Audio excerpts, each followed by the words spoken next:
This is the Supernova Building Guide, and today we're going to storm the trenches again!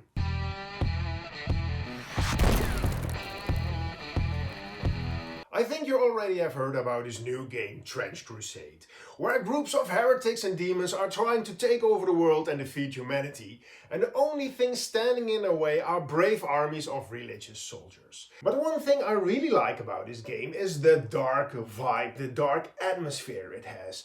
There is no hope, it's grimdark, and the only thing you can do is fight to survive. And I also love the deathcore of Krieg from Warhammer, so the more reason to build my own trench system. And in this project I'm using a tile system because it gives you a lot of benefit. Not only is it way easier to storage, but all the tiles can be rotated 90 degrees, so that really gives you thousands of different ways to set up your train. And I started this project with some proper research. Online I found some pictures from World War I about the trenches, and immediately I saw that the frontline trenches have this particular trench shape, and is both used by Central Powers and the Allies, and it's a very effective method if you want to defend something, because this shape protects you from explosions. When the explosion is here, shrapnel will fly in this way and this way, so when you are here you are safe. And also, when the enemy is taking one of the trenches, they cannot shoot through the whole trench. So when you need to defend something, this is a very good idea. So I was thinking maybe I should use this shape in my tiles. But the problem is that I can only connect them to the left and to the right. This way it's not working. Or when I turn one of these around, it's also not working. So then I came up with another idea. I should make tiles like this, and they all have an entrance on the top left, but the problem here is they are not connecting. I can turn them around, but it doesn't work, or even when I move tiles it is not working. So this isn't the solution. And then I came up with two other ideas: the entrance in the middle and two entrances in the middle of the tile. Both systems work. I can turn the tiles and I will always connect, and I also can move the positions of the tiles and it will always work. So next up I need to decide which design I am going to build. This design has less trenches and way more landmass we can work with, and this design has way more trenches, and this gives me a more trench feel than this design. It's more like a city or maybe the interior of a spaceship. So I'm not going to use this one, but I'm going to use this design. For this project I'm going to use this 1 foot by 1 foot MDF squares, and I'm going to top them off with some white styrofoam.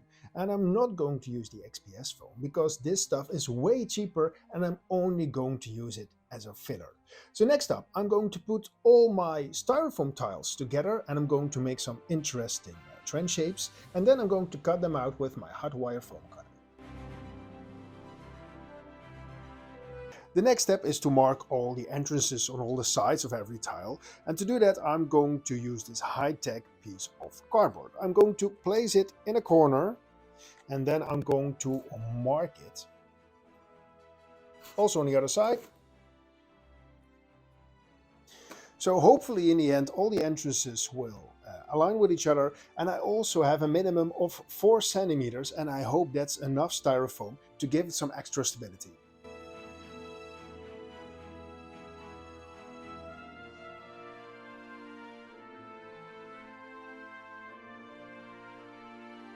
Next up I'm going to design trenches with this 8 centimeter piece of cardboard and a blue marker, because later I need to remind myself that these black lines need to go and the blue lines need to stay.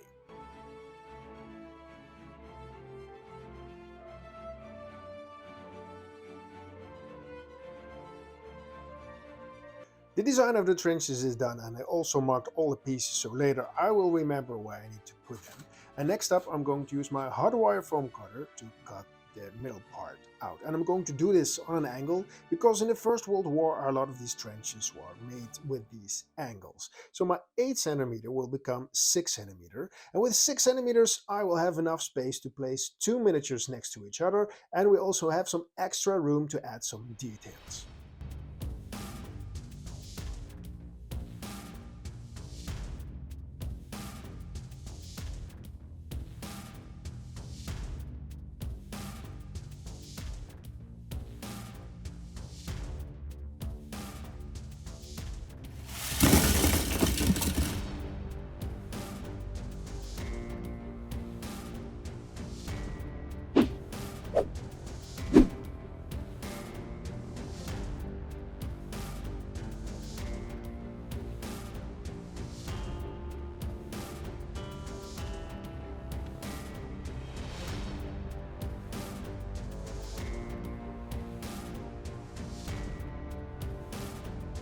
In the next step I want to add some details on the top part of the trenches. At first I was thinking about making a large crater here from an artillery shell, but that isn't a good idea, because when I turn this tile around, the crater won't be complete anymore and it will look ridiculous. So all my details need to fit on one tile. So I'm going to start working on some smaller craters, some other parts where the trenches are damaged, and some defensive positions.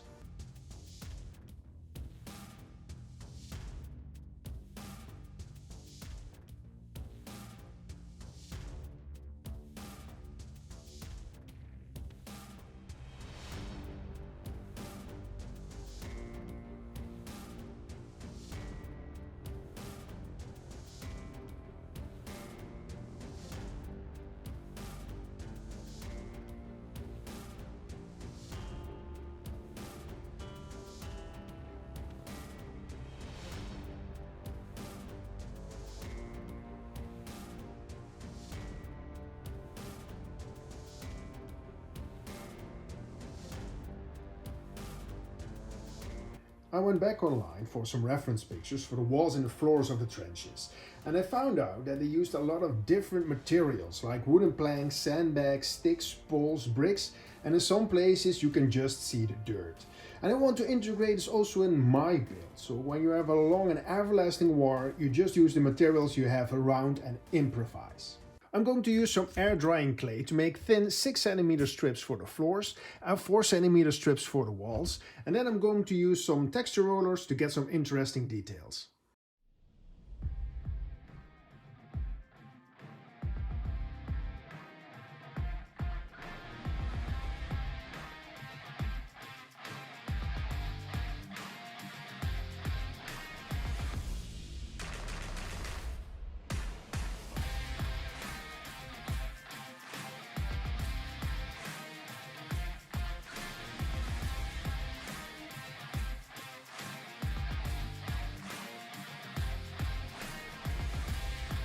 For the wooden planks I'm going to use some 2mm foam sheets and a metal brush. And in another video I told you this was a copper brush, but I actually think it's brass. And you need a brush with a soft metal, because when you use something like steel you will rip open your foam and you don't want that. So the process is very simple. You just choose in which way you want your wood grain and just brush in the same way over your foam. Now we have something like this, and if you repeat it a few times, you get a more aged looking wood.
I 3D printed a lot of cool trench stuff, and you can find the STL files in the video description.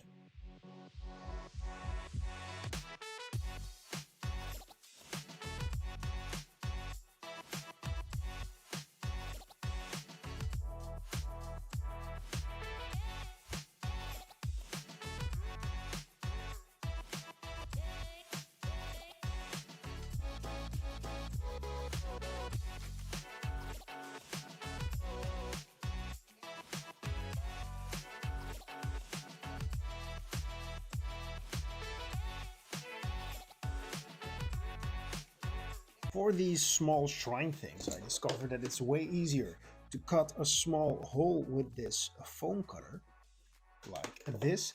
And before gluing, I should paint this with some black paint, because later it will be very difficult to reach it.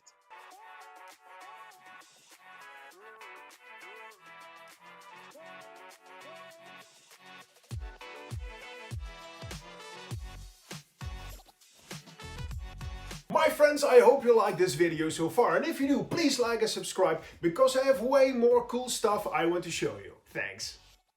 In the next step, we're going to work on the walls, and we're going to use the bricks we made earlier and also some foam planks, but I also want to use some corrugated metal. And one easy trick to get some corrugated metal is to use some cardboard and peel off the top layer. And I suggest you use thin cardboard. You could also use thicker cardboard, but you immediately can see the difference, that this wave pattern is way bigger, and I think this is way more suitable for the scale we are using. And here's another tip for you. When you try to peel off the top layer, sometimes you get these paper fibers that are still sticking to the cardboard. But when you use something small like this stick and poke into the small holes, you get a much more cleaner effect, and it saves you a lot of time afterwards because you don't need to clean it up. Here you can clearly see the difference. On this part I just pull the top layer away, and this part is way cleaner and ready to use. Before I can use this, I first need a tweezers to remove all the paper fibers.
In the next step, we're going to work on the top layers.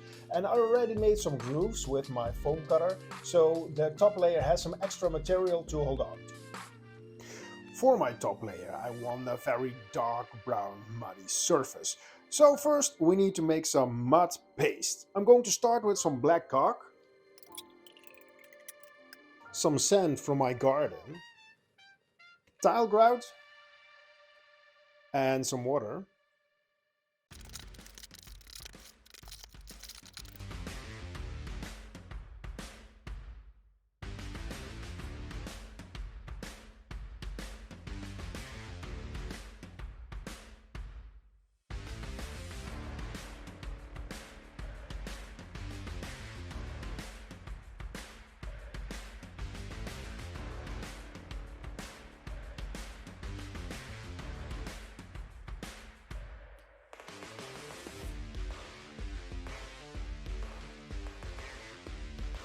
Finally, we can start painting these tiles. I'm going to begin with these stones. I'm going to dry brush them with a dark gray color and then work my way up from there to lighter gray colors.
All the clay parts are painted, and now we're going to move over to all the metal and the wooden parts.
All the walls and all the floors are painted, and now we can move over to the next phase, adding the details. And we're going to start with this tile. And maybe you have noticed this tile is the only tile that doesn't use all 4 entry points, and that's because I needed a lot of flat surface for this guy. I printed and painted this model, and if you want the same model, you can find the STL file in the video description. So the plane would come from this side and crash here, so the wings could also be a bridge over this trench. And I waited after I painted everything, because I'm not sure if I can still reach all the places when the plane is in place. So next up, I'm going to cut away all the parts I don't need, and there will be rubble later. And then I'm going to find a good position and glue it in place.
And did you know that in the First World War they also used a lot of flamethrowers? To carry one around in battle is quite dangerous, but when you use them against your enemy, they're really devastating. And if you want to know how you can make your own miniature flamethrower, I suggest you watch this video, or maybe this video is more interesting for you. And now go out there and build a masterpiece.